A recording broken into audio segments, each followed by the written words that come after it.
Hello everyone, welcome to my channel. आज मैं discuss करूंगा, न्यूमेरिकल सॉल्व करेंगे। मोमेंट एंड कपल के भी यहाँ पे न्यूमेरिकल पूछा गया है और ये इसी तरीके से डायरेक्टली यूनिवर्सिटी एग्जामिनेशन में क्वेश्चन आते हैं। तो फ्रेंड्स, आप इस वीडियो में लास्ट तक बने रहे। आइए हम लोग प्रॉब्लम देखते हैं कि किस तरह से क्वेश्चन आया हुआ है।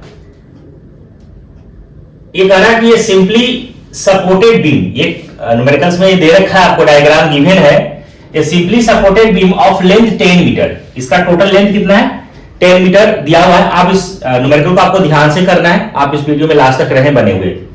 Carries the uniformly distributed load and point load. यहां पे देखिए कि ये यूनिफॉर्मली डिस्ट्रीब्यूटेड लोड है, ठीक है। यहां पे इसके किसके सी और डी के बीच में यहां दे रखा है।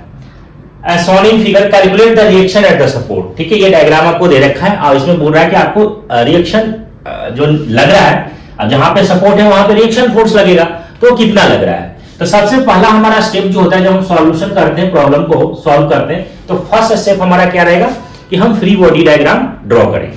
तो आइए हम इसका फ्री बॉडी डायग्राम ड्रॉ करते हैं। और ये भी हमें ध्यान रखना कि यूनिफॉर्मली डिस्ट्रीब्यूटेड लोड को हम पॉइंट लोड में कन्वर्ट करेंगे। तो यहां पे यूनिफॉर्मली, इसको लिख लीजिए, convert the uniformly distributed load into point load. हम क्या करेंगे, इसको पॉइंट लोड में कन्वर्ट करेंगे। तो कैसे करते हैं, पॉइंट लोड में जब कन्वर्ट करना होगा तो ये लोड इनटू डिस्टेंस। तो देखिए लोड कितना लगा है 50 किलो न्यूटन पर मीटर इनटू डिस्टेंस कितना है 5 मीटर। तो यहां मीटर से मीटर कैंसिल आउट हो जाएगा, तो यहां पे 75 किलो न्यूटन। अब 75 किलो न्यूटन जो लगेगा वो मिडिल पे लगेगा, किसके सी और डी के मिडिल में लगेगा, सेंटर पे लगेगा, ठीक है। अब इसका मैं फ्री बॉडी डायग्राम जब आप ड्रॉ करोगे, अब हम इसका एफबीडी ड्रॉ कर रहे हैं, एफबीडी फ्री बॉडी डायग्राम। तो देखिए कैसे ड्रॉ होगा, यहां बीम है तो मैं बीम बना दिया और इस पॉइंट ए पॉइंट पे रिएक्शन लगेगा आर ए पॉइंट है, और बी पॉइंट पे रिएक्शन फोर्स लगेगा आर बी। जहां पे भी सपोर्ट होगा वहां पे रिएक्शन फोर्स लगेगा। अब आप देखो कि इस सी पॉइंट पे और इस डी पॉइंट पे, ये सी पॉइंट है, ये डी पॉइंट है, यहां पे लग रहा है 40 किलो न्यूटन का फोर्स और यहां पे लग रहा है 50 किलो न्यूटन का फोर्स। अब यहां पे जो मैंने कैलकुलेट किया है 75 किलो न्यूटन, ये कहां पे लगेगा, ये मिडिल में लगेगा। अगर ये यहां पे एम दे देते हैं, मिडिल में लगेगा। और ये कितना लग रहा है 75 किलो न्यूटन। यहां से डिस्टेंस क्वेश्चन में गिवन दिया हुआ था 2 मीटर है, और यहां से यहां ये डिस्टेंस कितना है 5 है। तो यहां से यहां कितना हो जाएगा 2.5 मीटर, और ये भी डिस्टेंस क्या हो जाएगा 2.5 मीटर, क्योंकि इक्वल लग रहा है, मिडिल पे लग रहा है। और ये डिस्टेंस आपको दिया हुआ है 3 मीटर, क्वेश्चन में गिवन दे रखा है।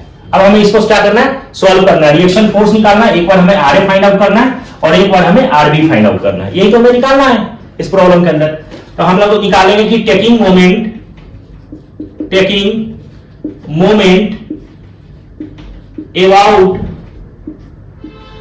अबाउट पॉइंट, किस पॉइंट के अबाउट निकालते हैं, ए पॉइंट के अबाउट मोमेंट निकाल देते हैं।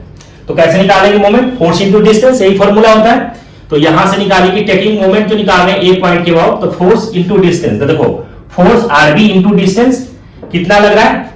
डायरेक्शन का भी हमें ध्यान रखना है, ठीक है। अगर मैं देखिए इस वाले पॉइंट के रेस्पेक्ट में देख रहे हैं तो ये एंटी क्लॉकवाइज, और ये यहां से देखेंगे इस पे जो लोड लग रहा है तो ये क्लॉकवाइज। तो हम अब ये एंटी क्लॉकवाइज को पॉजिटिव ले लेते हैं, क्लॉकवाइज को नेगेटिव ले लेंगे। तो देखिए यहां से क्या आ जाएगा RB into distance total distance यहां से इस जिस पॉइंट के अबाउट आपको निकालना है, डिस्टेंस आपको कंसीडर वहां से ही करना है। तो इस पॉइंट के अबाउट आप कैसे निकालेंगे, तो फोर्स इंटू ये वाला डिस्टेंस कितना है 10 माइनस, अब देखिए यहां पे भी फोर्स लग रहा है डी पॉइंट पे, तो फोर्स इंटू ये डिस्टेंस कितना है 5 और 2 7। तो यहां पे कितना हो जाएगा 50 इंटू 7 माइनस क्यों लगाया यहां पे, ये हमारा साइन एंटी क्लॉकवाइज था, पॉजिटिव, क्लॉकवाइज था, नेगेटिव ले लिया मैंने। यहां पे भी देखिए क्लॉकवाइज लग रहा है, फोर्स कितना लग रहा है 75 इंटू डिस्टेंस कितना लगेगा ये 4.5 माइनस 40 इंटू डिस्टेंस कितना 2 equal to 0। Net moment of force क्या आ जाएगा 0 आएगा। अब यहां से जो आप सॉल्व करेंगे तो कितना आ जाएगा RB into 10 equal to 350 plus इसको आप मल्टीप्लाई कीजिए 75 इंटू 4.5, ये आपको आ जाएगा 337.5 प्लस 80। आप यहां से सॉल्व कर लो, आरबी इजिकल टू आपको कैलकुलेट करके आपको निकल करके आ जाएगा 767.5 डिवाइडेड बाय 10, ये आ गया आपका वैल्यू 76 पॉइंट कितना आ जाएगा, आपको आ जाएगा 75। ठीक है, ये आ गया 76.75, ये किलो न्यूटन। ये हमारा आरबी का वैल्यू कैलकुलेट हो गया। अब हमें क्या निकालना है, आरए का वैल्यू निकालना है। तो देखिए हम लोग जानते हैं कि summation of vertical force FB, summation of FB equilibrium के लिए हम लोग पढ़ते थे, तो summation of FB equal to 0 लगाएंगे। यहाँ पे इक्विलिब्रियम में होने के लिए क्या होना चाहिए, तो जितना जो भी फोर्स लग रहा है इसके ऊपर और जो रिएक्शन फोर्स दोनों क्या होगा, इक्वल होगा। तो हम इसको इक्वेट कर देते हैं। तो देखिए यहाँ पे कितना लग रहा है, क्या हो जाएगा R A plus R B, ये किसके इक्वलेंट, रिएक्शन फोर्स लग रहा है R A plus R B, कितने की इक्वलेंट होगा।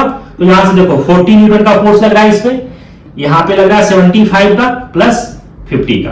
तो यहां से आप सॉल्व कर ले, आर बी का वैल्यू हमें मालूम चल चुका है।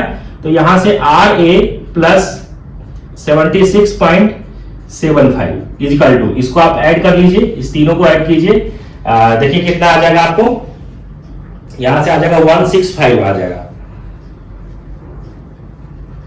ठीक है, इसको आप चेक कीजिए 165 आ जाएगा।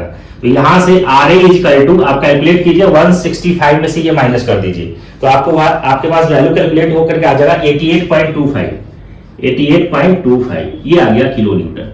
ये हमारा निकल गया आर ए का वैल्यू। ठीक है, आर बी का वैल्यू ये कैलकुलेट हो गया, आर ए का वैल्यू हमें ये कैलकुलेट हो गया। तो फ्रेंड्स बहुत सिंपल तरीके से इसको सॉल्व करना है और इसी तरीके के एग्जामिनेशन में क्वेश्चन पूछे जाते हैं। आई होप ये समझ में आ गया होगा। समझ में आ गया तो चैनल को सब्सक्राइब कर ले और नोटिफिकेशन को ऑन कर ले। Thank you.